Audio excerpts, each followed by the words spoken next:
medena mawo. Akwe medena mawo. Akwe medena mawo. Medena mawo. Medena mawo.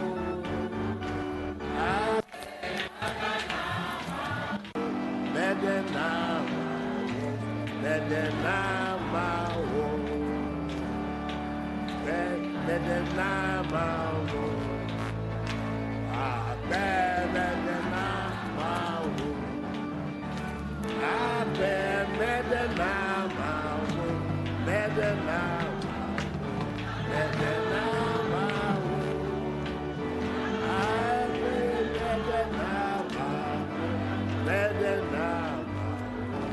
Medena mawo. Thank you. May God bless you. Thank you. Akpe medena mawo. Akpe medena mawo. Akpe medena mawo. Medena mawo.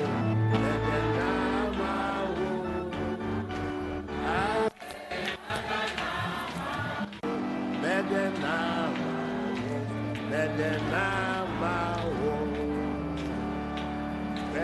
Medena mawo. Medena mawo. Medena mawo. Medena mawo.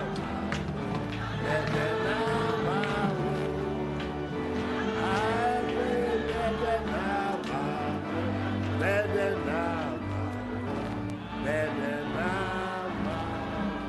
Thank you. Hello, good evening. Welcome to another edition of Good Evening Ghana. It's always a pleasure, isn't it, to come to you tonight. Tonight we have important stories that we're going to deal with. We have this legal action that is being brought by Imani Ghana. Imani Ghana have been in the news today. I've been looking at social media. I'm going to deal with it. Yvonne Nelson, the actress and the controversial author who wrote a book early this year and got all of us talking. Was it this year? I think it was last year. Wrote a book last year and got all of us talking. Has said something again. You remember that during 2016 era, was it 2015? 15 or 16, everyone can remember that. She organized a demonstration about the Dumsor predicament that Ghanaians were suffering then in 2015-16 under President Dramani Mahama. Today, people are finding out that her demonstration was actually assisted by Imani Ghana, my friends Franklin Kujo and Bright Simmons, two of some of the intelligence people that we have in Ghana. And she sort of tweeted, I'm not sure whether it's sarcasm or I'm not sure. But she tweeted and suggested to Imani that, but the other time you helped me organize a Dumsor demonstration. This time there's another Dumsor demonstration. You're not helping me. You're not asking me to do a demonstration. And Bright Simmons responded to the tweet. We'll be looking at what Bright Simmons said to her when we deal with the matters on Good Evening Ghana tonight. All right, and then later on, we are talking about the Office of the Special Prosecutor. We are quite disappointed that we have, in this country, an Office of the Special Prosecutor who is supposed to be the principal agency or one of the principal agencies for anti-corruption. We are aware that the Attorney General and Minister for Justice was an agency against corruption because he's a state prosecutor. Civil society and conversation around indicated that because the Attorney General wears a political hat as Minister of Justice and sits in the cabinet of the President, he's unable to prosecute his own persons. It was also largely speculated that the perpetrators of corruption are usually those in power, not as opposed to those in opposition. Therefore, it was thought that the Attorney General may not have the moral turpitude, if you like, to prosecute people in his government who have committed offenses of corruption. So the Office of Special Prosecutor was set up, and it was widely applauded by many people. Martin Amidu was the first special prosecutor. And by the way, viewers, by the way, about 5 days ago, I spoke to Martin Amidu on the phone for about 8 minutes. We had a conversation. It's believable, isn't it? Martin Amidu and I had a conversation. We had a conversation on another person's phone. Not that she called me or I called him. Somebody called me and said, I'm with Martin Amidu, hold on. I said, yeah, I'd like to talk to him. So he put the phone through and I said, Uncle Martin, and then I'll tell you the rest later. But we spoke. All right. Now, the Office of the Special Prosecutor is now occupied by the Honorable Kisia Jabing. Kisia Jabing, we suspected, had written letters to the Ministry of Finance asking for bulletproof cars to use. Now, we asked him in the Akufo-Addo's Rights to Information Act, which has now been passed by Parliament, we ask him that question, Kisi Ajabe. We ask him that, have you procured the cars and by what procurement process? We have checked almost everything. We are almost certain that there has been a gross procurement violation by the special prosecutor himself. And that's corruption. He's perpetrating corruption. What did we do as useful citizens? We wrote a letter to him in pursuit of Akufo-Addo's RTI that he must respond to the procurement issue. He has refused to do so. Tonight, we are going to bring up the letter and take the next steps under the procurement law. Akufo-Addo's law is so beautiful. When you write to a state agency and they say that they will not, or they ignore your response, there's more to do. There will be surcharge. And the surcharge can occasion causing financial loss to the state, to the office of the special prosecutor, because of dereliction of duty of Kisi Ajabe. It gives him more trouble. If he doesn't know, tell him. He's a criminal law expert. This gives him more trouble. We're going to pursue him until we get to Heaven's Gate. Or, if you like, we're going to pursue him until we get to Hell's Gate. We're not going to leave this matter undone. We're not going to leave any stone unturned, because this man appears to have violated the public procurement law, the same law that he's supposed to be prosecuting people over. He goes to court and says that I don't have anything else to prosecute, after it is widely reported that he may have been compromised. We don't know whether it's true or not, but that is the report that is happening, that Kisi Ajabe gets compromised very easily. We don't know whether it's true or not, but we are hearing it. We actually don't even believe it, but that's what people are saying, that he gets compromised.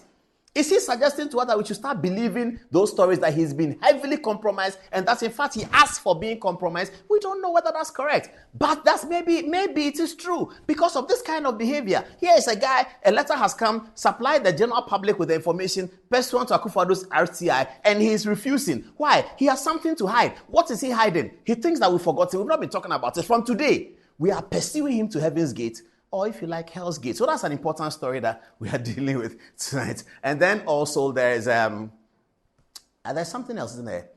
There's quite a lot coming. Where do we start from? That's always the important question. We start from the Emirates. Arsenal have put 5 past Chelsea, giving them a better chance of potentially winning the title. But the Arsenal against people, they call them ASU, Against Supporters Union, ASU. When the game is about to start, they form. So ASU is the biggest ad hoc committee I've ever seen. They are formed before a game, and then they are dissolved immediately after the game. And then they are formed for another game, because all the parties in there, they cannot do ASU for the next game because maybe Liverpool is playing. They cannot do ASU for the next game because maybe Manchester United is playing. So they do ASU for Arsenal, and then the next time they change. So it's the committee that gets dissolved as quickly as possible. ASU people are telling me that Arsenal was expected to win the game. The bookmakers made them 66 to 70% potential winners of the game. This is not the important game. The important game is the one they are going to at the Tottenham New Stadium. That's the big one, not this one. With this one, they have pulled up 2 points? 3 points ahead of Manchester City. Is that correct? Yeah, 3 points ahead of Manchester City. 4. Oh, it's 4 points ahead of Manchester City, actually. But Manchester City have 2 games in hand. If they win the 2 games, that's 6 points, brings them back on top with 2 points ahead of Arsenal. But as Jose Mourinho said, a game in hand is not 3 points. Let's go to the touchscreen. You go to the touchscreen first and tell me what you got. Let's go to the touchscreen now and see. I don't know whether I should wear this jacket. Sometimes it's too hot these days. Let me put the jacket on the table. If you think I should wear it, just send me a text. I'll wear it, no problem. But for now, I will go like that. So that is this is White. Yeah, Ben White. I saw his goal. It was a good goal. It was a good goal. But Trossard did well with the first goal he scored. Yes. Is he left-footed, Trossard? Ambidextrous. Oh, then he's good. Then he's good because he left, played it on the left, yes. and it was a good shot. Very good Oh, shot. I like that guy. I'm just sad that he's 29 already. Yes. I'm wondering where he had been all this time. He's such a very good player. Yes, from the lower leagues in Belgium, and he came to Brighton. And He has a very bad agent. If Slacheta was alive, it should have been his agent. You send him to Chelsea or Very good. one of these He's a teams. very good player. Well, Arsenal people will be angry with me that why should he go to Chelsea? You know? But Yes, Arsenal don't yes. win Champions League. They don't win it. You know, Chelsea Chelsea has is not- won Champions League recently. Chelsea is not going to win one anytime soon. Well, Chelsea can win next season. This season is over, but next season they can turn it around. Okay. Because they seem to have what it takes. There's a missing jigsaw in there, and then that's what they are finding. Anyway, tell us about where we are on the English Premier League. Yes, so match week 34 is getting very hot. And then Liverpool will be playing tomorrow, the Merseyside derby, tomorrow at Goodison Park. Very tough game. Oh, they play Everton. Everton tomorrow Yeah. at Goodison Park. And Everton won on Sunday 2-0 against Nottingham Forest to boost their relegation battle hopes. So Liverpool need to win. But at all costs. And they are away at Goodison. Yeah. Very What's been difficult. their record recently at Goodison? So it's very good though. The last time they lost there was just 5 years ago. So they have won since that time. So Mohamed Salah will be playing. Yes, hopefully. He was benched for. Will the schoolboys be playing? Oh no! Now it's all seriousness. They brought in Alisson, they brought in Trent. They're all coming back. I still think, you know, the Attorney General is a Liverpool fan. He doesn't agree with us, but we still think that Jurgen Klopp is the best. The kind of team that he has used to get to where he is, the guy is the best coach. Yes. Even Alex Ferguson couldn't do that. Somebody drew my attention. Actually, it was a parliamentary candidate for Wenchi. It's going to be Wenchi and Pico Frimpong, the former sports reporter. It drew my attention to the fact that we always talk about Alex Ferguson, but we don't remember that Ferguson was buying players very expensive. He bought Rio Ferdinand from Leeds United, breaking the roof. 2003. Almost all the big transfers has been Ferguson. He bought Robin van Persie from Arsenal, breaking the roof. Ruud van Nistelrooy He also. bought Ruud van Nistelrooy, breaking the roof. Then he brought this guy, Juan Sebastian Veron. Yes. He just broke the roof. He bought Wayne Rooney from Everton for Rooney was 18. He bought him for some big amount of money. Andy Cole. So we all forget that Alex Ferguson was spending a lot of money. Not to take anything away from his coaching prowess, but sometimes we think that Ferguson was using anybody to achieve results. No, he was buying very expensive players. So if you look at Jurgen Klopp, what he's done this season, in fact, since Klopp came to Liverpool, I don't think that he spent more than 120 million on a single player. No. It's just Van Dijk. It will be Van Dijk, 75. Well, I mean, buying a defender at 75 million is expensive, but Rio Ferdinand was a defender too. And then even at that time, 2003, around 40 million was It was quite huge. absurd. It's today's 200 million. Yes. In 2003 for a Oh, defender. Klopp. Shouldn't United be looking for Klopp?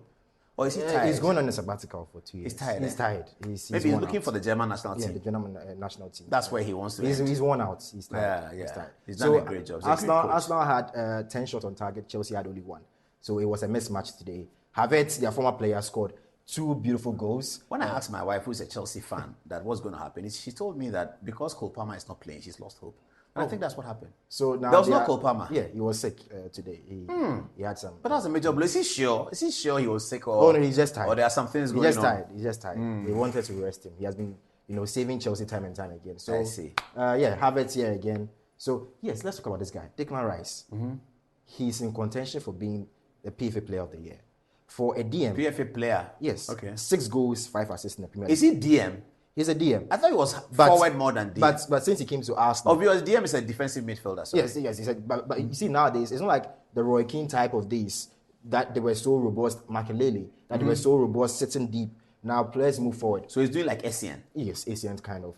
Essien was a DM. Yes. But he played forward and he scored many goals. Yes, Asian was quite advanced, so that's what he's doing. Okay. So today, our brother Partey also played and gave him I much saw more him. freedom. I saw Very, Partey. very I saw good. Partey. Very, very good. No, but if you look at today's game, I think Partey was playing the DM role. Yes, he Rice was was doing- going forward. so he Rice gave- was doing he gave like Rice an the- 8 yeah, and 10. yeah, And yeah. Partey was doing 6 and 8. Yeah. He gave Rice the freedom to do whatever he was supposed to do. Rice If was Partey was healthier, Arsenal would do very well. last season Yeah. when he got injured, and that was it. When he just got injured for like 2 weeks, that was it. So he's They need to take Partey to the Tottenham game. It's very important. Yes. It's key. And Partey must be able to play 90 minutes of that game. Even if he plays 80, it's not bad. But without Partey in the Tottenham game, Song is going to run around them quite a bit. Oh, yes. It's going to be a tough game. The Tottenham players will be so bored to win that match just for nothing, just to stop Arsenal from winning the But league. they are playing Manchester City soon, I think, at the I know, weekend. I know. And they need to, if City beat them, then their chances of top 4 is getting damaged. So they yes. would need to beat Arsenal. Beat Arsenal, yes. If, however, they beat City and get a 3 points, it's to Arsenal's advantage. By the time Arsenal go there, well, they still might need to get something. It's all up in the air. It's And not so settled yet. Tottenham doesn't want a repeat of the 2004 season where Arsenal went to win the league at Tottenham Stadium. If you remember that match, 2-2. I see. Yes, I see. Vieira and also Perez scored those goals. The last time Arsenal won the title, yes, 2004. yes. They won it at Tottenham. Oh, but So- those days Arsenal was invincible. Yes, so, That team is not a team that you can compare to this one. Very true, very true. So Arsenal is cruising as usual. Chelsea still no chance. 5-star performance from Arsenal, and then they are cruising. So What's happening this weekend? yes, Who is playing who? No, tomorrow there are games. yes. Tomorrow, so it's Man United will be playing at home to Sheffield, struggling Man United. Oh, United must win. They have to win against Sheffield. Sheffield is last in the league, and on Saturday, Man United is playing against Burnley. Burnley is 19th, so They have to be there. in contention. Man United is not in contention for anything now. They're Yeah, just just- waiting for Arsenal on 12th of May. Yeah. So What's City doing tomorrow? City will be playing on Thursday. They'll be going away to Brighton. That's a big one. Yes, and they'll be going to the Tottenham Stadium On Saturday or Sunday? Sunday, Super Sunday. Ooh. So if City get the 6 points from there, then They are on top of it. they are through. They don't have any difficult matchups. No. So if they go to Brighton and win, and they go to Tottenham and win, That's it. the title is almost in the bag. Yeah. We wait to see what happens. And City are still in the... No, they're not in the Champions League anymore. No, they are. Also, they have time and space. Yes. They have an FA Cup date with Manchester United. What date is that? So because of the Euros that will be coming, they shifted everything backwards. So now it's rather 25th. Instead of the Champions League being 25th, so rather the FA Cup is rather 25th May, and the Champions League is 1st June. So that's A week later? Yes. So 25th May is the final. The final. And Champions League final is 1st June at Wembley. Yeah, at Wembley. Because Wembley is hosting both. Yeah. I get it. So without Wembley being busy for the FA Cup final, they would have played the Champions League on 25th May. Yes. But this will be the first time the Champions League final has been played in June. For a long time. It's always been I think played in May. 2017 was the last time when Madrid beat Juventus. Yes, Okay. at Cardiff. It was played in June. Yeah, it was played in June. So that was the last time they played. I see. And who is going to the final? We are now in the semi-final. The semi-final. So that will be Dortmund and then PSG and also Madrid and also Bayern Munich. We'll try and see. I fancy Madrid to beat Bayern Munich. Yes, And and also PSG to PSG. beat Dortmund. That would be Kylian Mbappe will be in the an final. Mbappe final. Mbappe versus Real Madrid. Who are the you club tipping that to? he is going to. I want Jude Bellingham to win, so I think I want Real Madrid to win. And I like Vinicius Jr., but he should come to Manchester United. Wow. After this season, he should come because Mbappe is going there. He should come to Manchester United and play on the right, and then we have Garnacho on the left, and they interchange, and we're going to be deadly at the Old Trafford. Yeah. Then Zidane will be on the bench. They sack Eric Ten Hag. They should let him go. He's a good coach, but I think he's not getting the United psyche. Yeah. Talking about Bellingham, he won an award on Monday. That was the Laureus Award. So first in October, he won the Golden Boy. That's the best young player in the world. And then also he followed up in November, won the Copper Trophy, also the best young player in the world. And this is the Laureus Award for the Breakthrough Athletes of the Year. So your man is just... They should give him the He's just Ballon d'Or. breaking... He's just breaking... He'll be all- the only 20-year-old. They will take another 10 years for another 10 years, 20-year-old to come, but they should give him the Ballon d'Or. I can't imagine how proud his parents will be. Yes. Jude Bellingham is a very, very good player, and he has maturity. Very, very. And I mean, I think that he's inching towards being better than Zidane. Wow. Yeah, This is a he's very getting big team. there. If you look at the goal that he controlled for the Bayern Munich one, the way he controlled the ball, turned the game and supplied, Charlie, the guys. He's very, very good. Good Jude Bellingham. And maybe social media is helping him. Very good. Because you see, when Zidane was playing, we didn't have social media. So we yeah. didn't get the reels on the way he played the ball. We just saw it on television. Yep. And when you want to see it again, you have to rewind. But here, the reels come. Somebody in the stadium who is just filming Jude Bellingham, and you see the way he's turning, the way he's talking to his colleagues. The guy is a master And I feel he player. picks his moment because against Barca on Sunday, at that time, 92nd minute to score that goal. He scored a winning goal. God. But you see, when he was running towards the penalty ball, you could see the determination on him. The ball was not with him. Yeah. But if you look at him alone, you could see the determination. He was in high expectation Of the that ball. they were going to score. Yes. The Charlie guy is something. The guy is- He can also do well as a pastor. Because he's very optimistic. Oh, you yes. see, Oh, so yes. and he's motivational. He can give Very motivation. good. So Very good. maybe when he finishes playing football, he should come and preach. And at also, the he's just church. breaking records. He's the first or the third Madrid player this century to score home and away against Barcelona. Ruud van Nistelrooy, our legend. And our own Cristiano Ronaldo. Cristiano Ronaldo. They're all Man U boys. Man U players. Only Yeah, Jude Bellingham yeah, is on Man U. Shame on him. Oh, no. Yeah, but so that's Jude Bellingham for you. Yeah. And also, Man United will be facing Man City in the FA Cup final. That will be the first time in 139 years, that's 1885, since an FA Cup final was in repetition. Last season we faced them. Yes. And it's happening again. That's the first That's time. the 25th game. Yes, yes. 25th of May. Yeah. Good. Hopefully you go and watch it. No, I don't think so. I'll be here. I have to be here. I'm aiming to go and see the Arsenal and United game. on the Okay, 12th yeah. of May. And I'm talking about Andy Cole. He was inducted into the Premier League Hall of Fame just this past Sunday. Scored plenty goals. Very underrated player. 187 goals, only just one penalty. The only thing about Andy Cole and Dwight York and their partnership, which was a small setback, was that in 1999 they couldn't perform when it mattered most. Yes. The grand final, they were taken out. But that is a good story for Ghana because credit to Sami Kufuor. It was Sami Kufuor who ensured that these two players didn't work. was a And Sami solid Kufuor told me that during the training, he was told that to do well, we have to be sure that Andy Cole and Dwight York don't score. And Sami Kufuor said he was gratified when he saw the substitution and it was Andy Cole going out. And the next one was Dwight York. He told himself, thank God, Not I've done knowing it. Ole Gunnar And he did Solskjaer it. They was- lost the game, Yeah. but Sami Kufuor delivered and Bayern held him in very high esteem. In fact, the next year, Bayern won it. Yeah. So, that's and also, the story about and also Cole. on the local front, Dreams FC.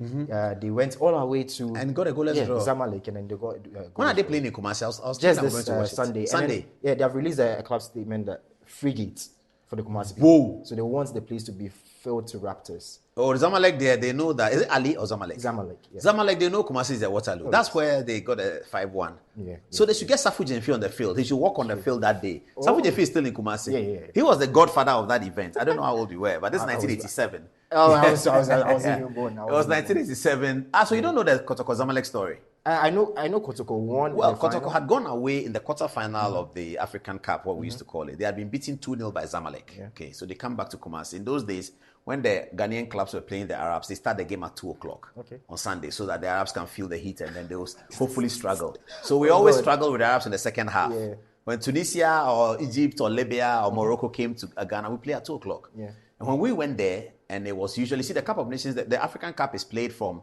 September to, so when you get to the winter places, February, January, when you go there, they start the game at 9:30 p.m.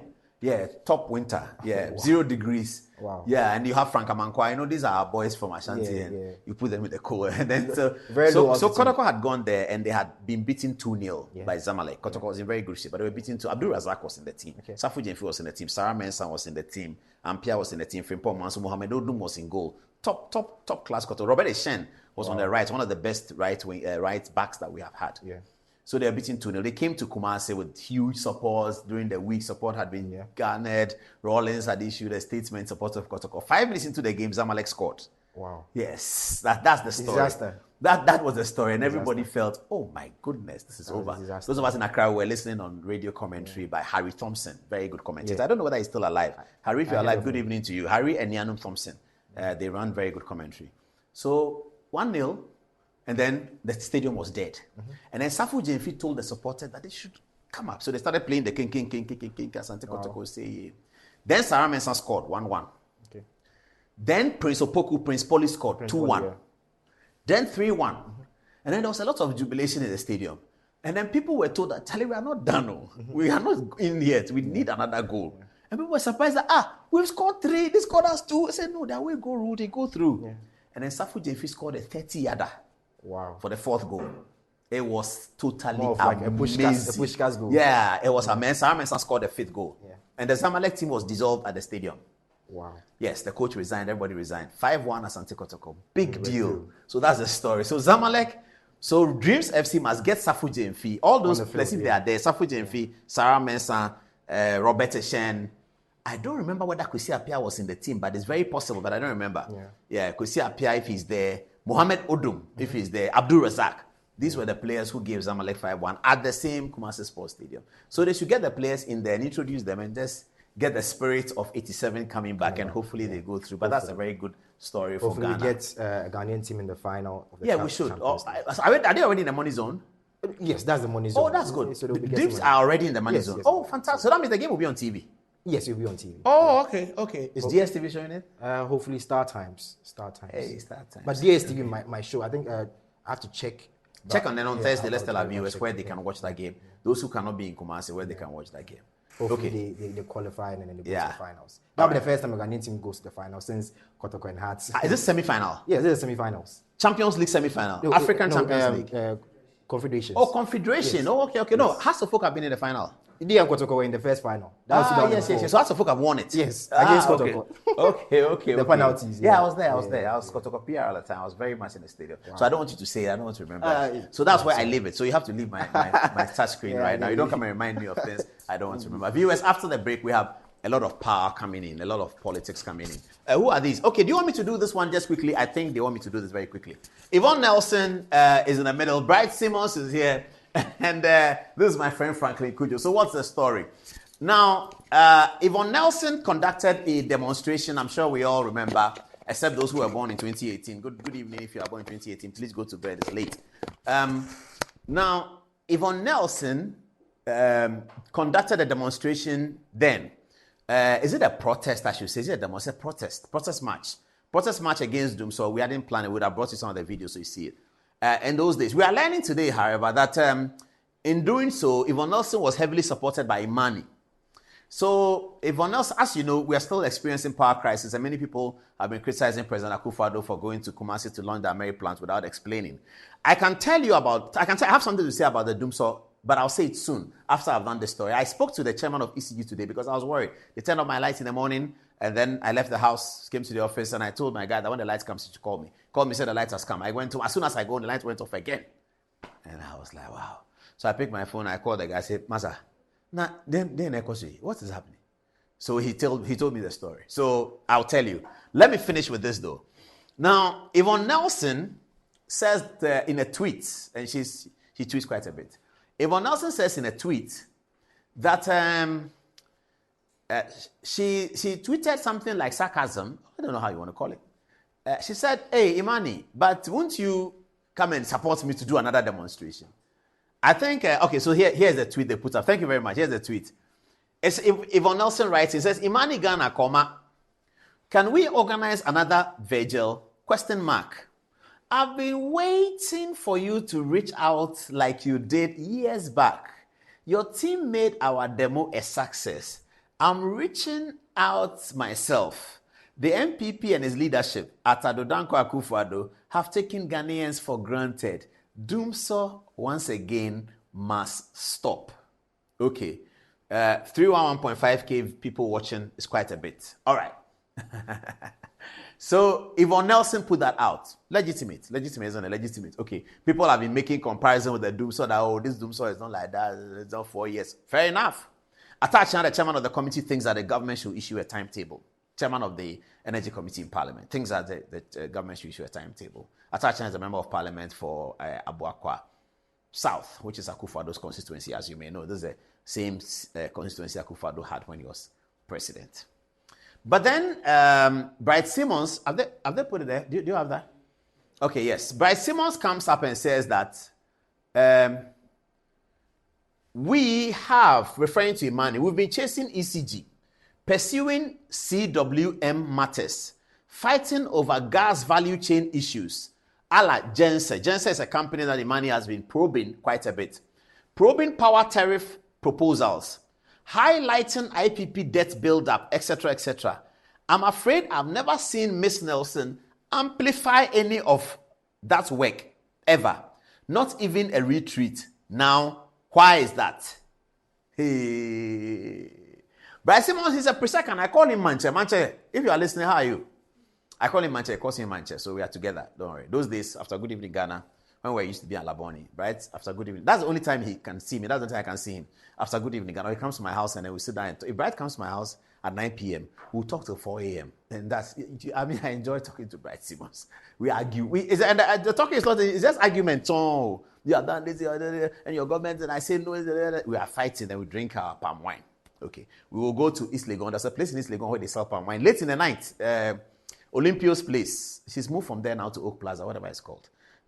Jam Rock, yes. But Simmons likes going to Jam Rock. So I'll go with him to Jam Rock. We sit down and drink palm wine and talk our matter. In the night, palm wine in the night too. That's why I want the children to go and sleep. This program is for adults. You don't drink palm wine in the night until you are old, very old, very, very old.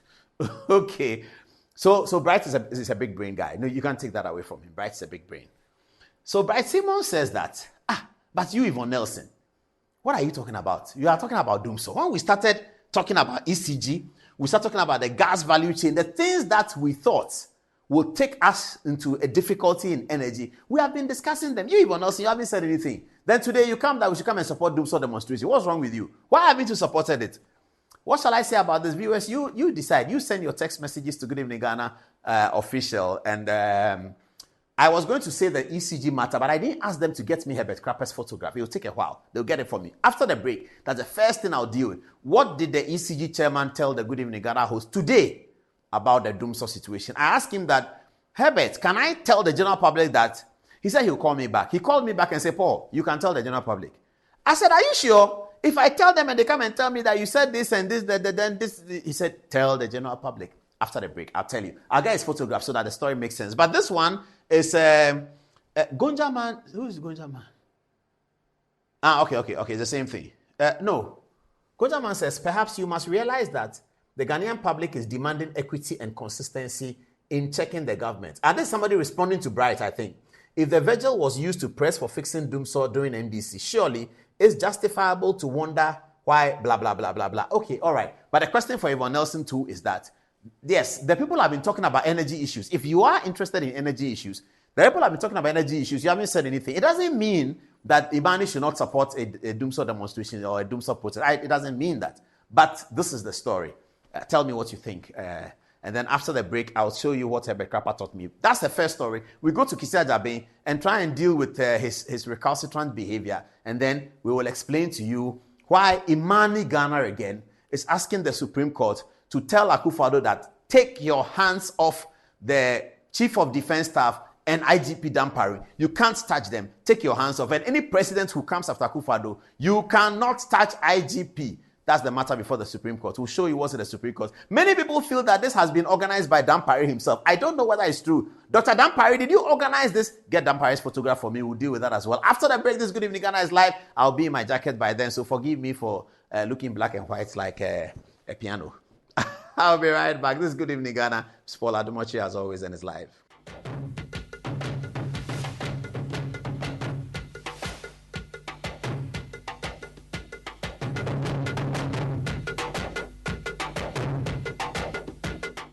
Did he try to find out whether inspection was done as a former president? Did he make an effort before coming out with this? Sometimes some of us just refuse to talk because some of this statements being made by people at higher authority. If I'm a former president, I would never say this type of thing. Did he try? He knows me well. He could just find out from me from the office. Oh, my minister, my boy. Then we'll tell him the truth. He has not established that fact, and as a president have an intention of coming to lead Ghanaians, and you come out with this sort of statement. I don't know. Surprisingly, this type of I don't know how to describe it, but His Excellency John Dramani Mahama, this is below the belt. I am sorry. I give you all the kind of respect, but I expect you to find out first. This is below the belt. A former president, you are not even an engineer. These are 16 qualified engineers brought down from Poland. The inspection and the test run is not conducted by Ghana government. This wasn't done by your ministry? No. I told you that the contract specifications specify the time of transfer of ownership. So the train is not our train. We have not taken delivery 100% ownership of the train. But the track is yours. The track is ours. We own the track. So that's the point he's making, that if you own the track, yeah, then the inspection of the track will be your responsibility. Yes, of course, and that has been done. How can you conduct a test run on a new rail line without a track inspection? So what is track inspection, John Mahama? The track inspection, what does it mean? It simply means that somebody or a maintenance vehicle goes along the track to see if there's any obstacle. That is how I understood it in our manual terms, because we don't have a radar system to be able to detect the track inspection through a radar system where you can be in a control room and see the whole line. We don't have that. So this manual track inspection that His Excellency is talking about was conducted. So I don't really know what... When was it conducted? The same day. And I'm telling you that engineers informed me that the rail track was 30 minutes ahead of the train. And so when the incident happened, where did the rail track come from? It comes from kilometer 97 back to the scene, kilometer 76 or so, to do the recovery, because they were ahead, about 30 minutes difference.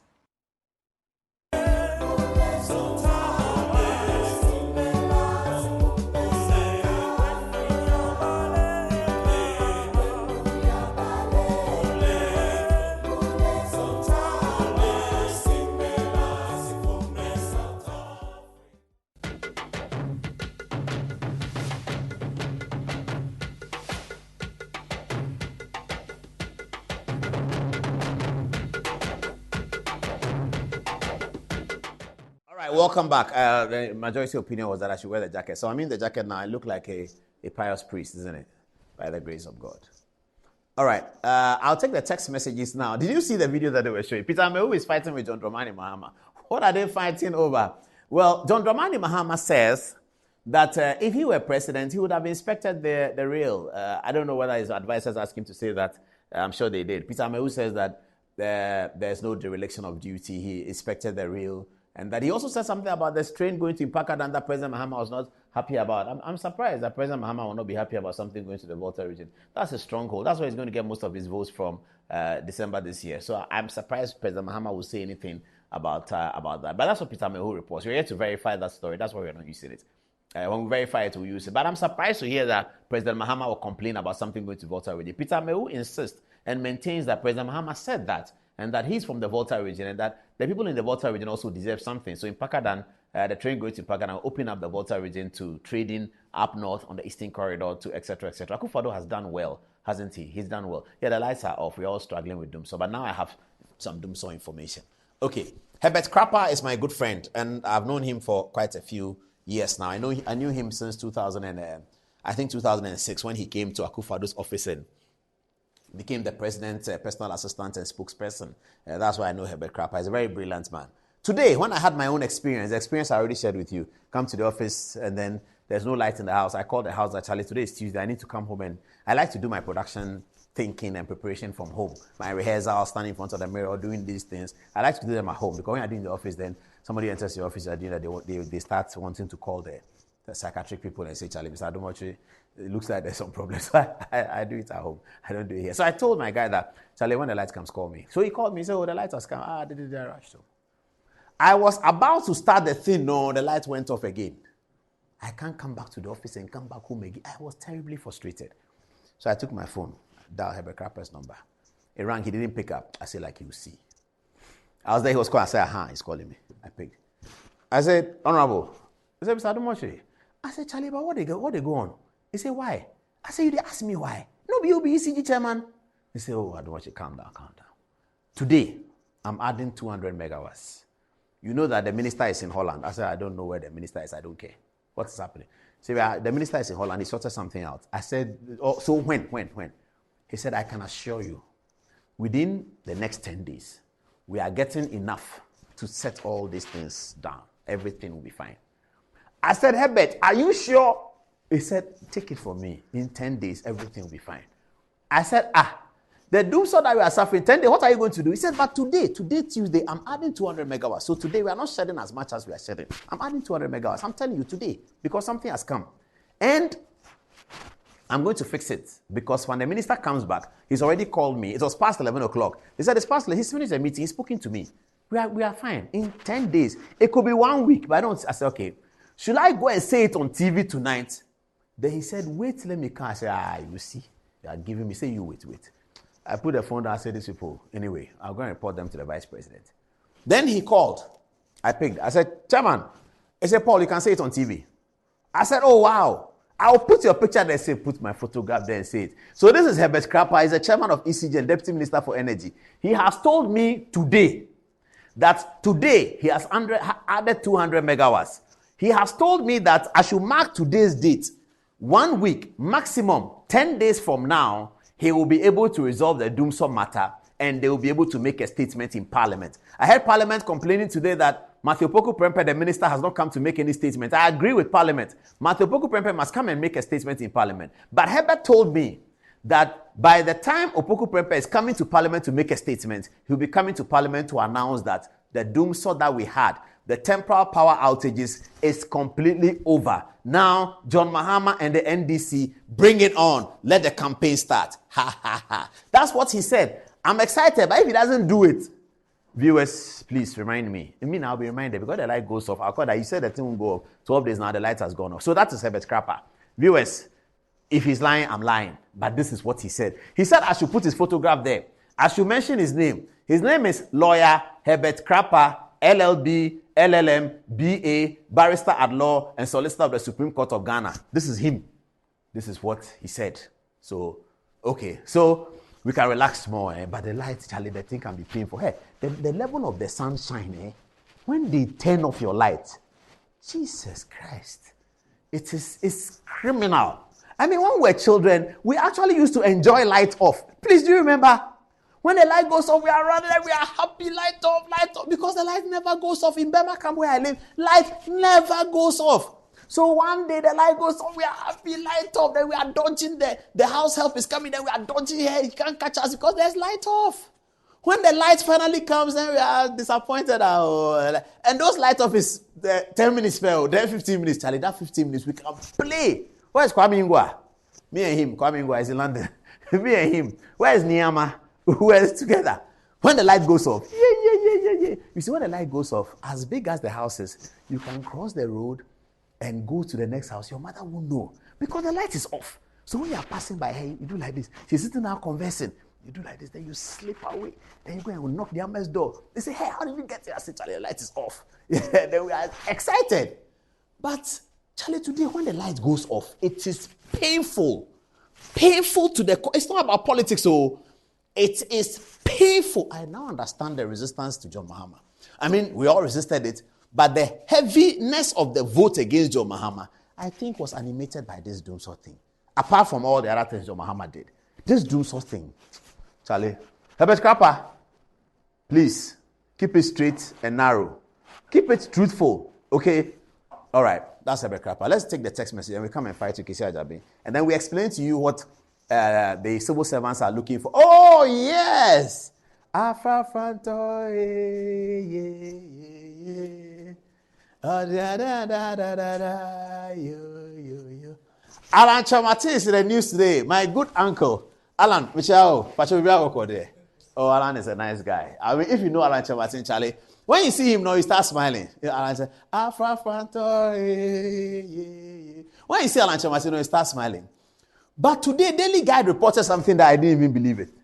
Daily Guide 2, what is your problem with Alan Chamatin's campaign? If 6,000 people have left, 6,000, the vote is 10 million people are voting. 6 million voted for John Mahama the other day. 6.1 million voted for John Mahama the other day. 6.7 million voted for Akufo-Addo the other day. What is 6,000 people have left? And the Daily Guide is telling us that Alan Chamatin. Let's see the story.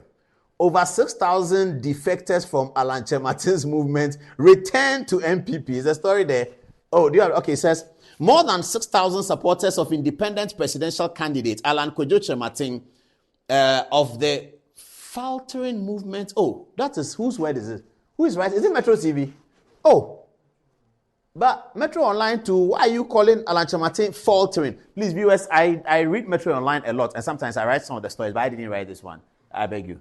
I didn't. I write some of the Metro. When you see some of the Metro Online stories, it's me. But this one, I didn't write it. I beg you. I have to check tomorrow morning who wrote it. I have to ask Randy Abeda who wrote this story.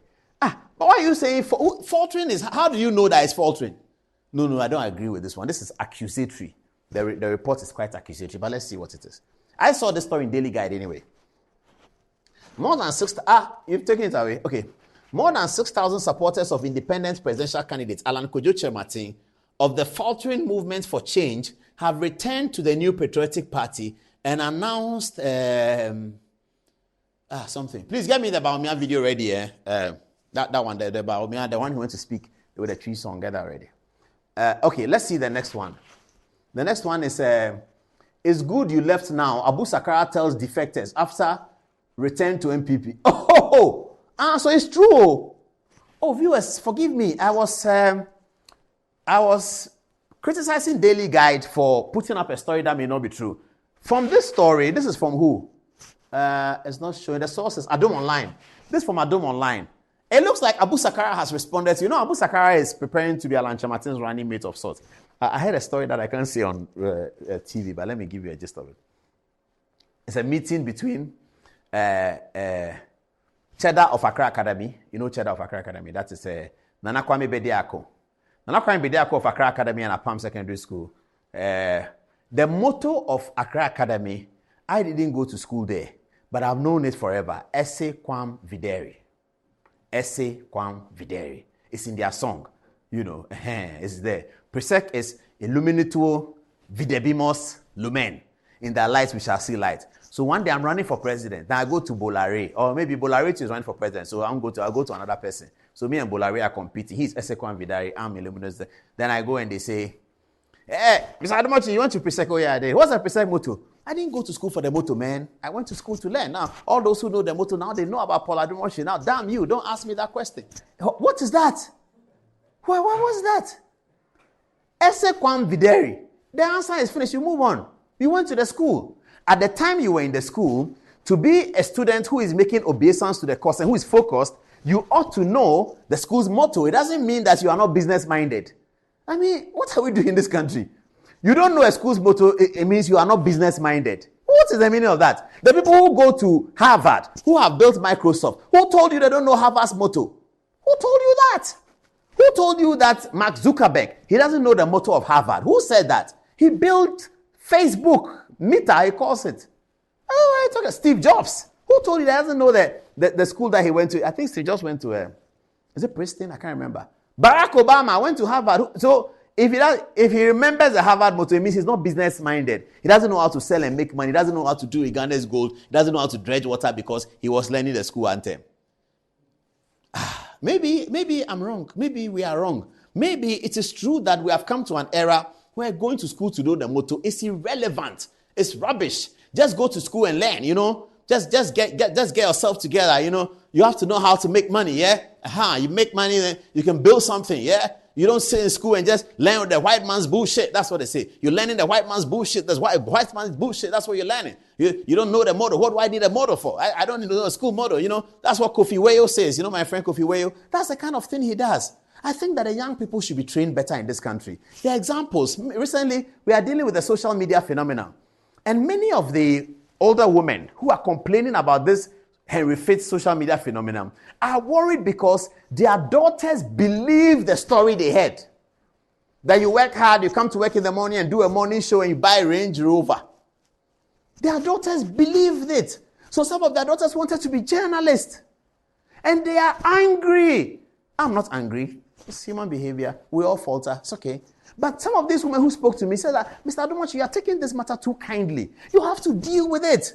I said, what do I do? But when you were doing the tick and the likes and your daughters were pressing the follow button and follow, you didn't tell me that they are pressing. They don't press my follow button. They press another person's follow button. It's okay. That is more beautiful than this one. So it's fine. So please, I will do my best. But don't tell me I should come on TV and I should come and shout on somebody's daughter. I cannot do that. I said, no, but you have to do it because you are a good example. I said, how do you know I'm a good example?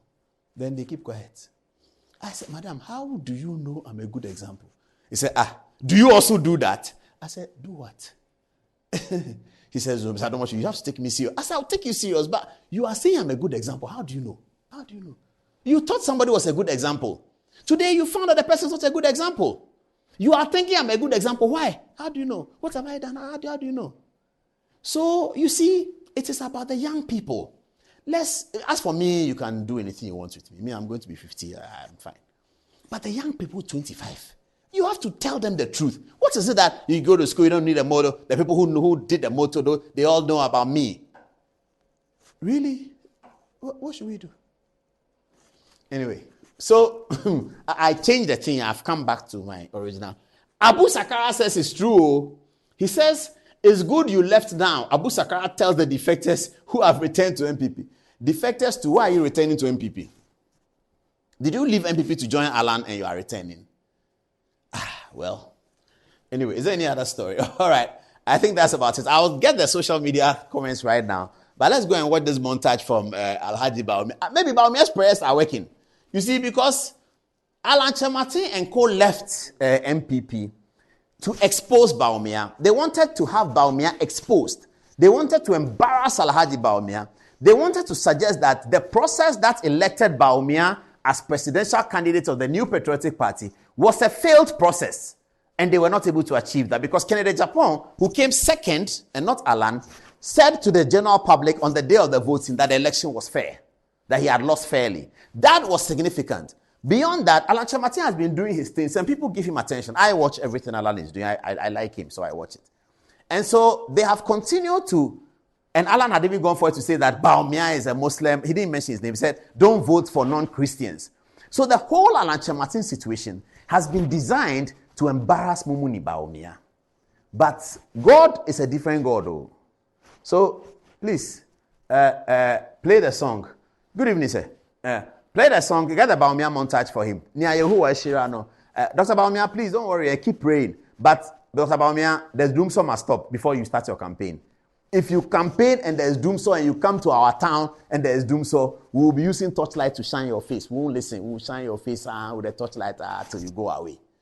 Please, the Doomsday Master, Herbert Krapper says it's going to stop. I believe that it will stop. But today, perhaps God is telling Alan Chamati and Abuka Sakara something. When God has raised his hand on somebody, you cannot fight it. And that is what Gamaliel told the people, that leave them to behave. We saw this person come, Judas of somewhere he came, people followed him, it didn't work. We saw people followed him, it didn't work. So if the Apostle Peter and Paul, if what they are doing is not of God, it will show. But if it's of God, you cannot stop it. Give me the Baumia montage.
Thank you very much. Welcome to the show. This is Good Evening Ghana, and it's live on Metro TV every Tuesday and Thursday. What's the time now? Is my clock here correct? It's showing 10:21. Is it correct? Are you sure? All right. Okay, great. Sometimes I've been fighting with that. That's why they're all answering yes. I've been fighting with that. I can't put a clock behind me. That's reading wrong time. It makes people know as if we don't know the time. But we do. Okay, let's introduce our social media editors. All three ladies are ready to tell us what you have been telling them. They are now going to share with us on social media. Fatih is the first to speak to us. Hi, Fatih. Hi, Paul. So coming from Kweku Opoku, say sometimes I want to have the so-called Dumso debate on facts. What has been the negative Dumso on livelihoods, businesses? Paul, is there Dumso at all? Has it gotten to the point where timetable is needed and to solve what issues? For me, this so-called Ghana celebs always wants to play with the minds of some polarized groups of frustrated young politicians to claim their frame. Can Yvonne tell us how the so-called Dumso have affected her businesses as compared to 2012 to 2016? This fake equalization of Dumso will not impact anything in her career. Her little credibility left is going to be wiped off. Now, Nana Kiamwa Boatin says Ghanaians should exercise patience. The energy situation will soon be fixed, but it also serves as a reminder of the dark days the NDC led by John Mahama took us through. Now, Shadrach also says Yvonne Nelson just wants to play a fair game and don't want to be insulted, because people will ask her questions and reference, but perspectively, I think Yvonne should relax a bit. And lastly, coming from Lily Walls, she says, so they don't like Dumso, but they want Mahama back. Ghanaians slept in Dumso for over 4 years, and I bet they've forgotten, because Nanado made them sleep in lights for over 7 years. In great and short memory people. What do you have for us? All right, so we have from Sandra Banafo. She thinks that Yvonne Nelson just wants attention and that Yvonne Nelson is really depressed and wants to do something to release it. Kobe Johnson says, Yvonne Nelson is just looking for cheap publicity. We have Feku Boachi saying, in 2024, we are still crying over Dumso. Isn't it something we are tired of, these incompetent leaders? Also, we have from Kofi Mensah, thanks for the good news on Dumso, Paul. NDC, please get your next issues ready. Lastly, we have from Nana Owusu Eduse saying, Herbert Krapper will sort it out for Ghanaians. He is capable of doing it. Right, so this is from Junior Akbar. He says, you cannot compare this lights out to the NDC regime. Dumso, everyone the NGC regime doing so, everybody knows. It was just a clear doom, so that is the reason why we are saying no to NDC and our former president. This one is from Kwame Isaka. He says, the show of the moment. Good evening, Ghana. I love listening to you every evening. In fact, Ghanaians will soon appreciate the good work of Nana Addo and Bawumia-led administration. All indicators geared towards positivity. Greetings to Honorable Alfred Obeng. Now, this one too is from Alhaji. He says, Bryce Simmons is just being childish. If money is paid for whatever you do, Yvonne Nelson is not a politician or an energy expert to be interested in technicalities in the sector. To respond to her, accusing her of not talking about your work is definitely a low blow. And this one is from Kweku Mensah. He says, and this is in reference to the football matches. He says, I remember the final between Kotoko and Hearts in Concentration Cup, when Kotoko scored their Confederation Cup, when Kotoko scored their goal, you Paul in your Kotoko colours stood up in VIP stands to wave on onto the Kotoko fans. Little did you know the magic hands. Okay, little did you know you have the magic hands there in football. This is from Kweku Mensah. Yeah. Okay, Angelo. we've got this message say, Paul, I remember when I wrote exams in Dumso. To me, this is not Dumso. Well, quite interesting. So Obama says one of the biggest beneficiaries in the NPP is Alan Trematin. After enjoying so much in the party, he turned himself to be against the very party that helps him. Shows his ungrateful nature. This is Obama saying this. Any serious patriots will never think of following Alan, so we welcome Adenta. Adenta Kobi and over 600 peoples back to the NPP. Continues, together we can break the eight with Bawumia. Abdul Kawiyo Khomeini from Yendi says, Paul, your man Musa Dankwa is misbehaving on Facebook. Maybe he's yet to come to terms with how you've educated him on data analysis. Regards to Alhaji Farouk Aliyu Mahama. Jude from Domi says, GTV Sports shows the CAF Confederation matches in response to the earlier issue on where to catch that game. This is a question saying, please, Paul, is there any editorial on Otum Force 25th anniversary, please, and his biggest multi-purpose auditorium of more than 3,000 seats at capacity, even bigger than the National Theatre, which is 1,500 seats at capacity. Please, Paul, I want to learn something about the Ashanti Kingdom. On Thursday, we're going to have a program here dedicated to the Asanteheni's 25th anniversary. I'm delighted to report that last night I met Otumfuo and we had a short conversation. There were other people there. It's not the one-on-one meeting. There were other people there. That I was in the company of the Asantehene last night. I was completely delighted to see the king. I've not seen him in a very long time. I've seen him in photographs. But I've not seen him for close to, I think, since Professor Mills was president. Then I saw him voting, and usually on voting they'll be in Kumasi, so I'm around the polling ballot, the polling booth when he's voting in Menchia Palace. But then we didn't interact. I just said hello to him, and I don't even know whether he recognized who was saying hello. Got a lot of people around him. But yesterday, I had a conversation, very short one though. But it was delighted. He's done so well. I mean, you have to admire the Asantehene and the kinds of things he's done for Asanteman, for Ghana, and for Africa over the last 25 years. On Thursday, our program will be fully dedicated to celebrate the Asantehene's installment of As Asantehene 25 years ago. We are preparing many nice videos for you today. Nchibu Siakon, the head of communication, the head of video communication at Menchia Palace, has delivered to me a never seen document on pen drive. I've handed it over to my editor. We're going to be working on it all day here tomorrow. And Thursday we'll bring you a big Menchia Palace show. The show on Thursday will have us all wearing kente cloth in celebration of the Asantehene's 25th anniversary. So watch out for that. It's coming. Mikhail, do you have another message? Yes, right. So Nana Kwama Boateng says, good evening, Paul. Ghanaians should exercise some patience. The energy situation will soon be fixed. Dr. Matthew Poku Prempe, he names you, will fix it. But it also serves as a reminder of the dark days the NDC led by John Mahama took us through. Now, rushing through these, Akwesi Achampon says Arsenal will beat Tottenham, but Manchester City will be champions. Akwesi, you've forgotten that God is a Man U fan. It won't happen.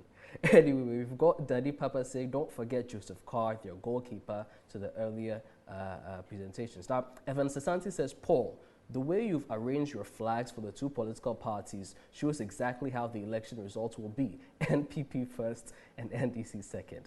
Okay, and Nana Usi says, Paul, please do the job and stop the friendship. Ghanaian journalists like friendship too much. The same of Obi of Asempa News. Anyway, now, right. Lastly, Seydou Kamal says, Abu Sakara neatly hit the nail on the head.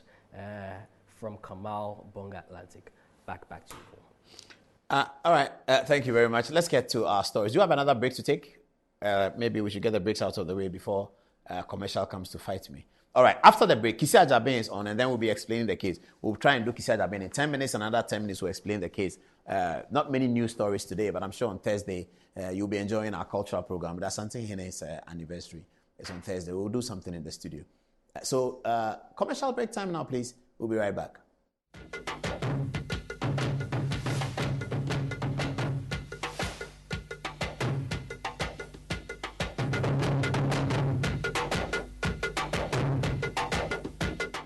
All right, welcome back. We're going to start the feisty parts of the show now. Is 36, so 6 minus 30. That's 24. 24 minutes to the top of the hour at 11 o'clock. We'll be ending around 11 o'clock. This is Good Evening Ghana and it's live. Okay. As a prelude to our conversations on Thursday relating to the Asante Hene's 25th anniversary, here's a montage that we did for the Otumfuo last year.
All right, are we back on TV? Yeah, absolutely we are.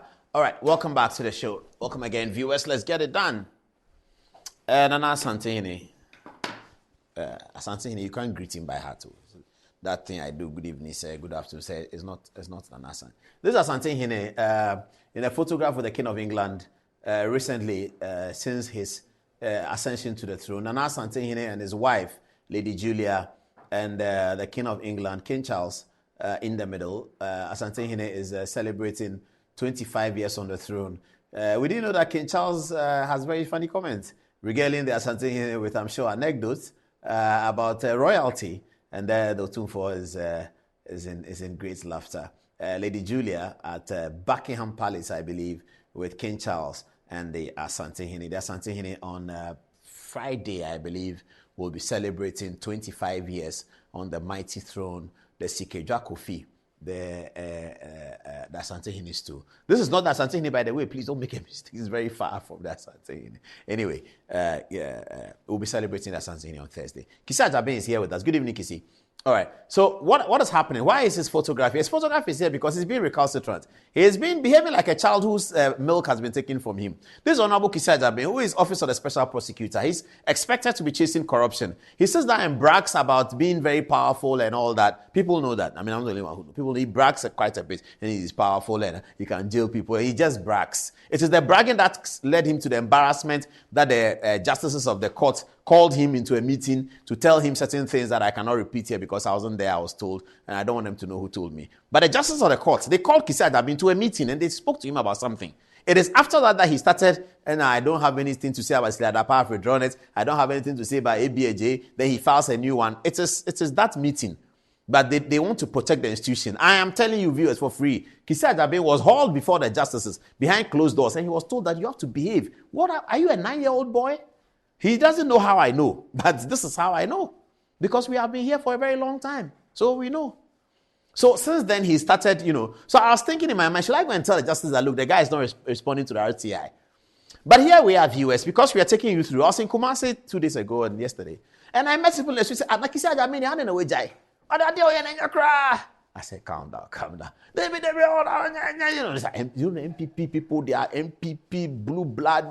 Kissi Agyabeng, no. And I was in Kumasi. No, until you see anything Kumasi, I didn't know where we are. Until you see anything, until you see the Pia, until you see any Bantaman, no Kissi Agyabeng, until you see no because of a comfort. Cassami, men, Jasa, Saturday, no one in a cry. So I'm still down. MPP people, when they are in that their mood, don't say anything. Both NPP and NDC, when they are in their mood, I say, now I said, a program. Can't let now talk about no, no Kissi Agyabeng, this is what somebody was telling me. Anyway, but increasingly, Kissi Agyabeng is making us believe that he invites people to compromise him. We don't believe it, but now he's making us believe it because of his behavior. You have gone to buy cars. You and your friend at Roman Ridge, you have gone to buy cars. You have violated the public procurement rules. He thinks I'm the only one fighting this. There are people who see me and tell me that you should deal with Kissi Agyabeng. When the matter comes to court, we'll help you. I said, but I don't need help. I'm not saying anything that's untrue. I don't need help. Kissi Agyabeng doesn't know how people are interested in getting the office of the special prosecutor to work correctly. He doesn't know. He disrespects everybody and goes around bragging. And then it is reported that he himself asked for bribe. When I heard it, I said, this is not true. But that's what is reported by people that Kissi Agyabeng, he will ask you for bribe. Inside his own office there, Kissi Agyabeng and the boy, Darko, Sami Darko, he's my friend. He used to come on this program. It is only the two of them who decide on cases they are doing. They have employed lawyers, so the lawyers don't get to know. Recently, he has brought some foreigners to the office that people should take thumbprints. Because he knows that he is doing something wrong, he's run to foreign country to go and tell some foreign security agencies that come and help my work in Ghana because I'm fighting corruption. His day is coming. He doesn't know what people know about him. Kissi Agyabeng, he's a joker. He doesn't know. He doesn't know that everything that happens in his office, every day, people get to know. And when I say people, I don't mean just people. Some sensitive people get to know. And they are all shocked. That, is that what he's doing? And they say, yeah. People are there. He's going to bring some Abrofo people and told them that Ghanaian ministers and former ministers are thieves. NDC people think Kissi Agyabeng is their friend. He's told Abrofo that former ministers are thieves. In fact, he mentioned some former ministers that he thought they are thieves and sent this Abrofo people to go to check their bank accounts. Kissi Agyabeng. NDC people, you think the man is your friend because he has met John Mahama once or twice. How did I know? You're asking me how I knew that Kissi Agyabeng. But Kissi Agyabeng told me. When I met him at Roman Ridge, he told me that he has met John Mahama. But I know Kissi Agyabeng, if you think NDC people. He said he has met with John Mahama. Kissi Agyabeng told me that he has met with John Mahama. And so we should be careful. He told me that he has met with John Mahama. So, meeting with John Mahama, there's no problem with it. I mean, a special prosecutor meets with President Mahama, says that, Mr. President, I want to come and see you. Comes and says, Mr. President, good afternoon. I've come here to tell you that, just to introduce myself, that I'm the new special prosecutor, and is there any advice that you have for me? That is fine. They can break bread, they can share pito and palm wine, they can eat fufu, they can eat rice, they can eat a wokble. There's no problem with that. But when he makes it a point to report, then you know there's a problem. Then you know there's a motive behind it. There's no problem with Kissi Agyabeng meeting John Mahama. When Akufo-Addo was opposition leader, many people met him. Ambassadors, policemen, former ministers, security chiefs. They all come to Akufo-Addo and said, we wanted to see Nana. He was not even former president, he was former foreign minister. They'll come and sit with him. And sometimes Akufo-Addo invites people. Come and listen. The High Commissioner wants to see him. So people are there, they are listening. And say, Mr. Candidate of the party, we just want to know how things are going. And, I've seen some of those meetings. There's no problem with it.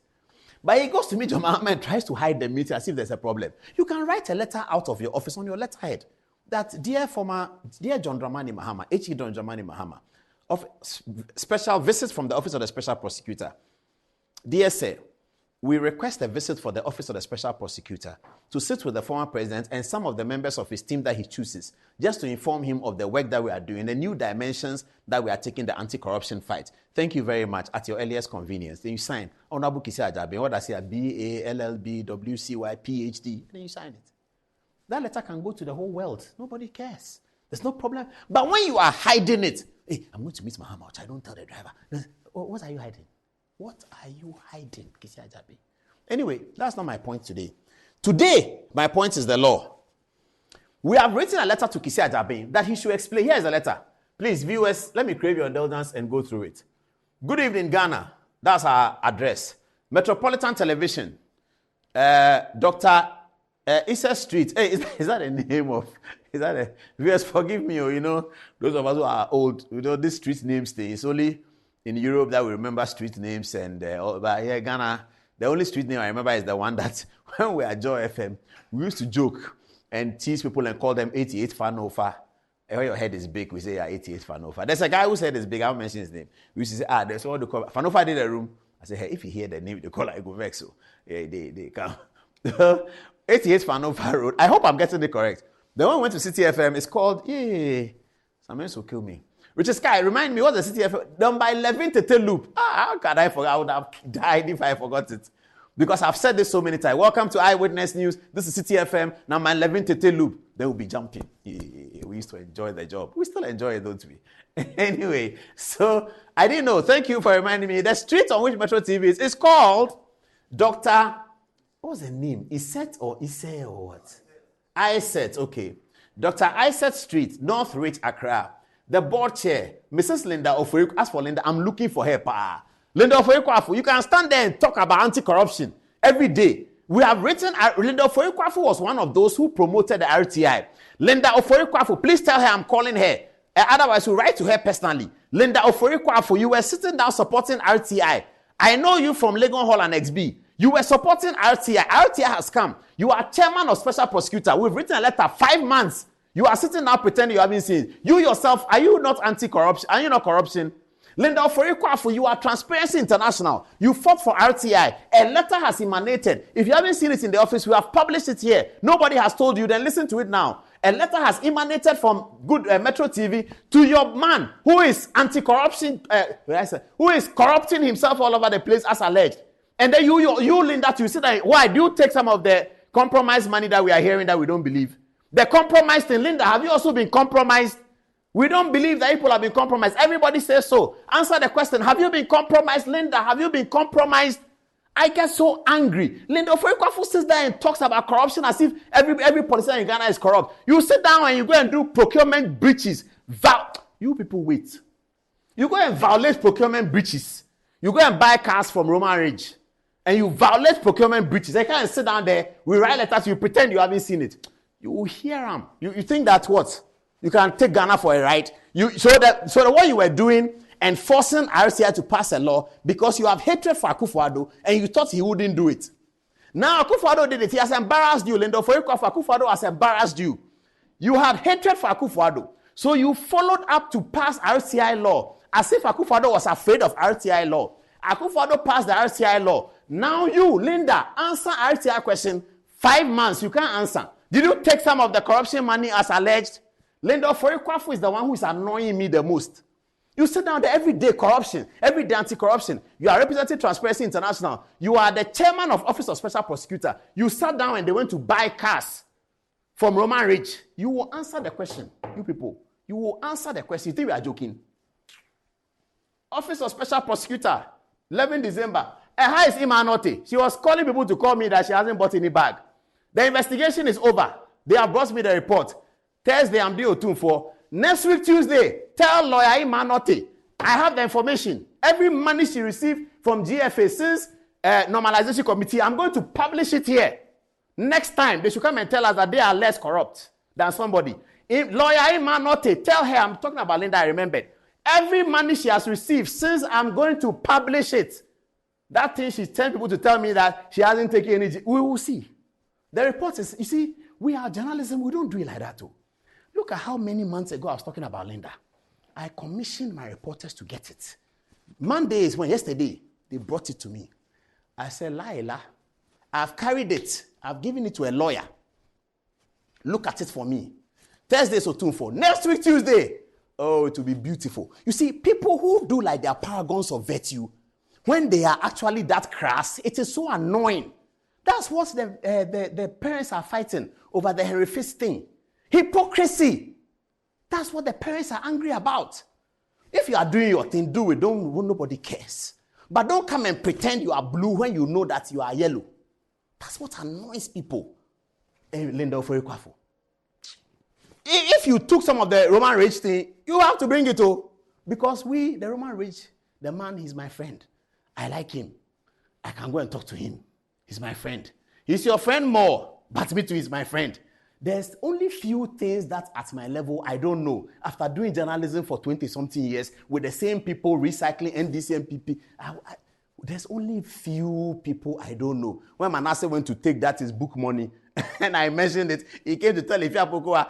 I told Ifeanyi Pokuwa that go and tell Manasseh that when he collected the book bribe money, I was there. He didn't know. Huge house. I was in the house. They said, Charlie Paulus, your man is coming, your man is coming. Pass. I went upstairs. I was looking at him. Oh, Manasseh, how are you? I said, I'm fine. So how is life? Every day he does himself. Bobby. I said, oh, this one is for who? He said, oh, this is for President Mahama. I said, so all these books are for him? Yes. Oh, okay, Manasseh, you've done well. So please take this one. He took it like, Awuni Azuri, good evening. I don't find anything wrong with somebody writing a book and collecting money for it. I don't find anything wrong. But it is them. They always do like they haven't done that. They don't. What is that? Even when they haven't done anything wrong, they think they've done something wrong because of their mindset. What have you done wrong if you write a book? And if I write a book, I can stand here and say, this is the book. Charlie, people bring me money. I suffer writing this book. You read it. Come and pay me. Those who pay, I'll collect. Those who don't pay, I have nothing against them. I'll still give them the book to read. But when you live in a society, when everything that is not even corruption, they call it corruption, then when they find themselves in the saddle, then they don't know what to do. That's what has happened to Linda Ofoe-Kwafo. That's what has happened to her. She was one of those shouting on radio. Akufo-Addo must sign the RTI request. If Akufo-Addo doesn't sign this RTI request, then we don't know what will happen. Akufo-Addo signed it because of respect for Akoto Ampao. Not them. Why didn't they let Professor Mills sign it? From J. Kufuor time. Why didn't let J. Kufuor sign it? Why didn't let Professor Mills? John Mahama. It was respect for Anthony Akoto Ampao, Akufo-Addo's long-time friend and forever partner. It was respect for Akoto because Akoto joined the race and went to Akufo-Addo and said, my brother, this thing you have to sign. It was respect for Akoto Ampao and Akufo-Addo's own reading of the law and his relationship with the media and the fact that he himself is a newspaper owner. And Akufo-Addo had always considered himself a lawyer and a journalist. That's why the Statesman was set up. And he spent a lot of money on the Statesman. That's why he always considered himself a lawyer and a journalist. When he was running Adu Boy's campaign, he was a publisher. So because of that, anything journalism, Akufo-Addo has a very soft spot relationship with journalism. He was the one who went to Parliament to repeal the criminal libel law. Those of you who are young, Linda Ofoe-Kwafo, if you were not listening that time, that Akufo-Addo went to repeal the criminal libel law. They came on radio. Akufo-Addo must sign that. Now RCI is signed. You've gone to buy cars, bulletproof cars with taxpayers' money. 36 million Ghana cedis. You used to buy cars. How did you procure the thing? Come and answer. 5 months. Linda Ofoe-Kwafo and Kisi Agyabeng, they are hiding in Imanote's house. Linda Ofoe-Kwafo and Kisi Agyabeng, they are hiding in Imanote's house. We are going to smoke. Oh, you see the thing that Zoomlion people used to spray the rodents? When they punch, the rodents are coming out. Yes, we are going to spray them out. Anti-corruption, corruption, anti-corruption.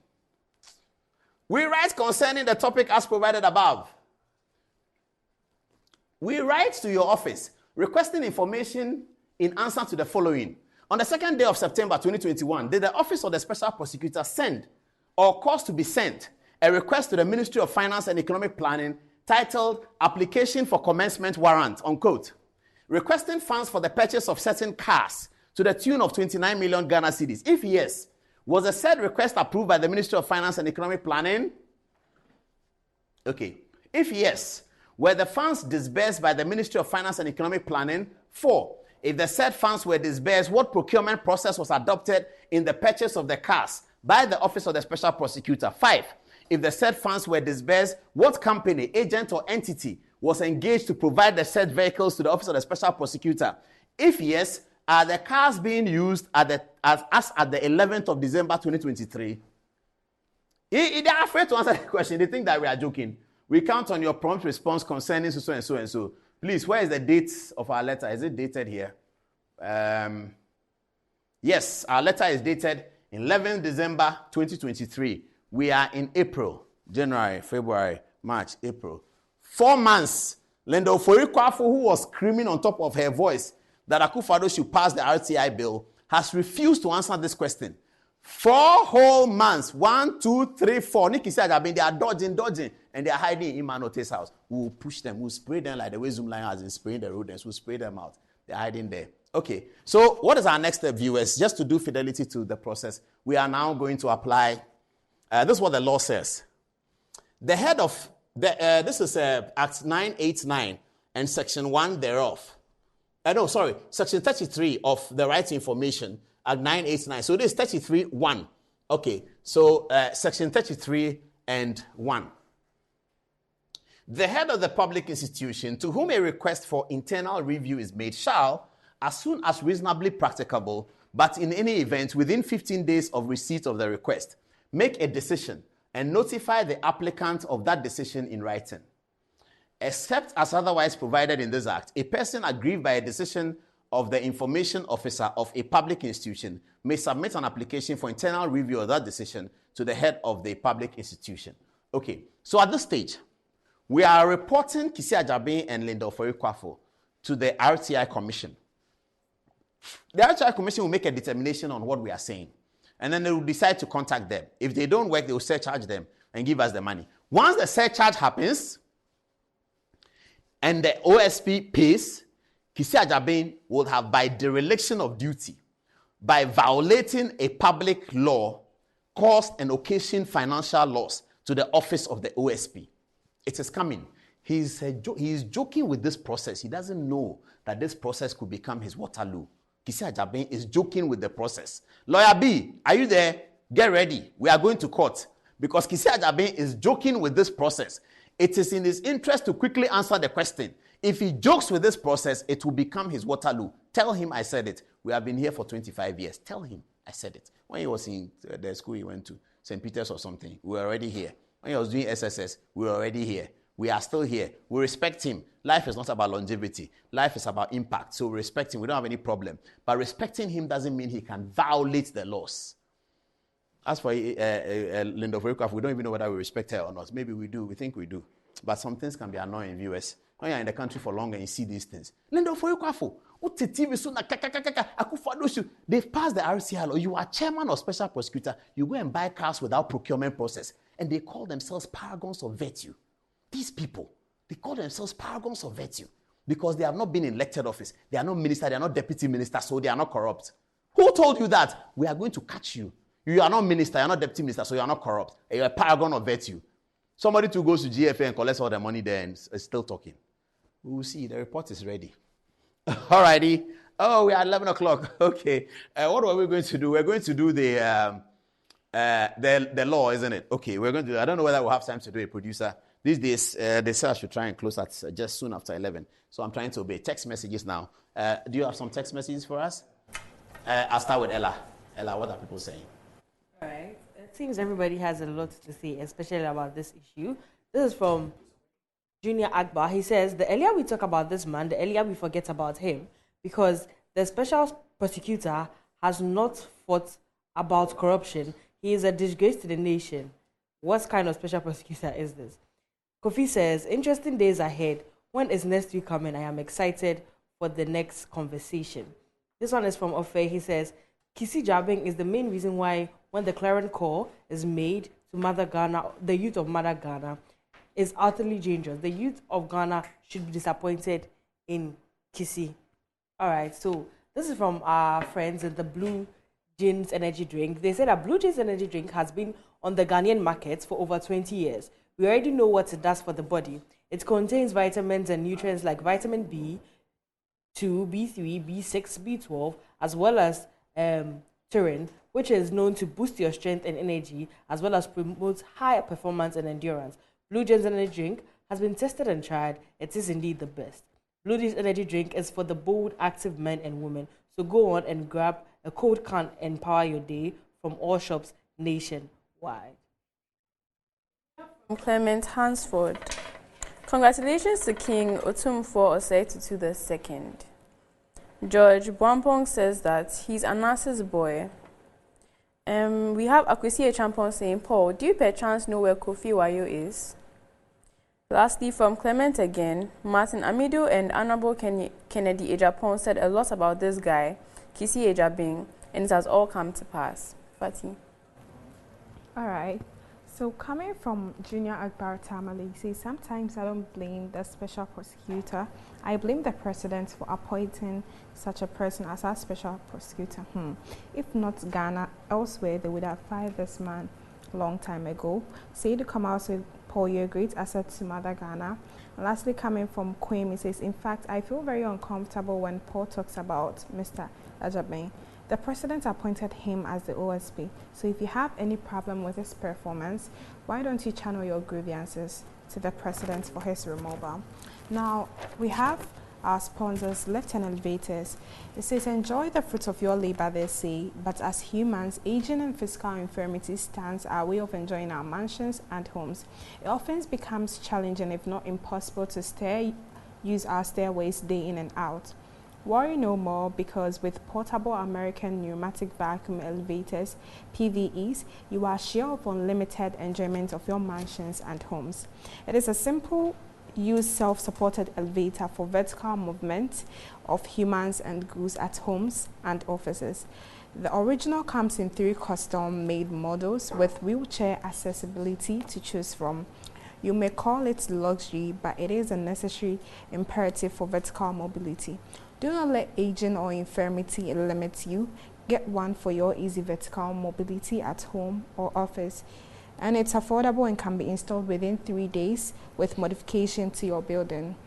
Visit Lieutenant Elevators Ghana at Sokomono for your solutions and free consultations. Call us now on 0200-535-515 or email at elevatorsghana@gmail.com. To you, Angelo. Okay. Junior Akbar says Mr. Allen and his movement should know that if you throw a ball to a wall, it will surely come back. I get the sense that this has already been read. Nana Kwama Boateng says, good evening, Paul.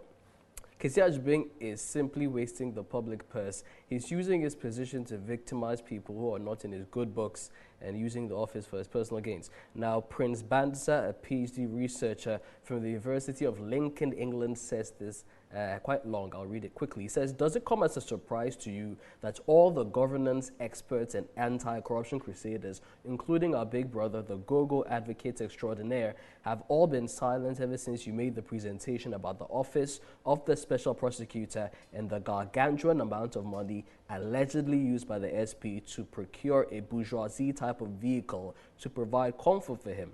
Look at the speed with which all of them responded to the Scholarship Secretariat's issue, requesting that the Secretariat publish names of beneficiaries whose parents and themselves are also taxpayers. My point is that it is hard to understand the motives behind certain advocacy in Ghana. Who would have thought that an office such as the OSP would evade transparency by refusing to respond to matters of accountability of this nature? And by the way, why does the SP need such an expensive vehicle when he barely lives in Ghana? He ends by saying, God save us all. Paul, to you. Paul? Okay, yeah. I was just texting with Akosia Menu, the member of parliament for Adenta, parliamentary candidate for Adenta. May she win.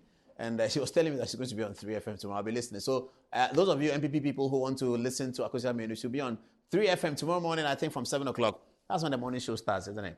So what I do every morning is that from 7 o'clock, I've told you, if I start with Peace FM, and then I come to City FM, and then I keep an eye on what's happening on Joy FM. Sometimes I like to go to Radio Gold, because that's where the filler is. I go to Radio, it's an NDC station, but I like them.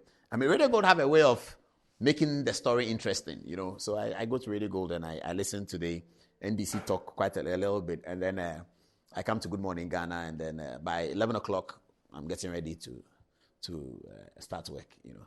So, so you carry the phone, you are watching the phone in the car, you're coming, you're watching the phone, and then at 11 o'clock you start work. Then when it's 2 or 3, I check out what Asempa is doing. The thing is not that I call Andy.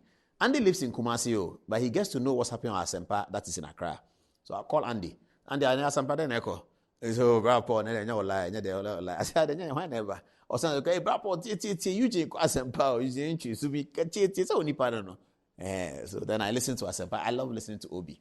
So I do that, and then if it's a Good Evening Ghana day, then from 4 o'clock, we're getting ready. I'm talking to my producer. If it's not a Good Evening Ghana day, I'm going to watch football if it's Champions League or something like that. Or I'm going to eat Bayachi or something like that. And then the day ends. Anyway, all right. If it's a church weekday, then I go to church. Yeah, I go to church. Yeah, don't be surprised. I do. I go to church.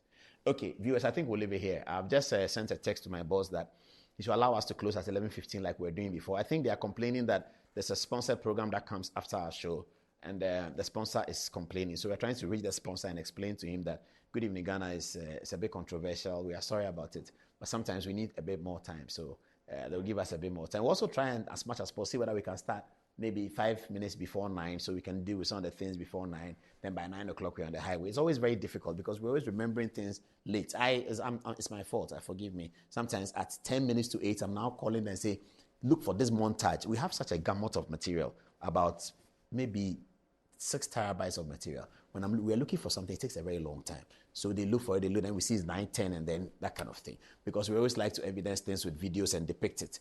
So when we are not ready with the story, we don't use it. I'm sorry about that. So that's why I have to close now.